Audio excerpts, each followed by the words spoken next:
saxaabay soo dhawaada maalin wanaagsan haddii habeen ku tahayna habeen wanaagsan waa laba gaari gaarigan fareesada iyo gaari kaloola gaarigan fareesadii waa tuu waa gaariga cadaanka waa gaari nadiif ah xagga makiinadiisa iyo borigiisa iyo wixiisa wax riji kuma dhicin qiimaha la siinaya waa 2400 haddii ilaahay goobta jooga waa Hargeysa fadlan dadka daawanaysa tiktok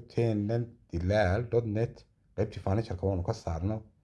waxaanu ka dhignay akoon cusub oo dilaal.net la yiraahdo xagga hoosaan soo dhigay qof furniture buu halkaas ka soo daalacan karaa insha Allah akoonkan inoo soo furgureeya 4,000 buu maraya insha Allah 10,000 gaarsiiya weydinka haddii ilaahay Facebook soo kale soo bira YouTube ka qaybta shortska fadlan iyadana subscribe muuqaalkan si la garay gaariga kaloola waxa la siinayaa 500 goob joogaana waa Hargeysa fadlan Chinese ka laga faa'iisto gaarigaasina waa Chinese haddii ilaahay qofkii gaari u baahan 06342775 WhatsApp iyo call kaasoo baad igala soo xiriiraysaa qofkii iibinaya insha Allah. Assalaamu calaykum.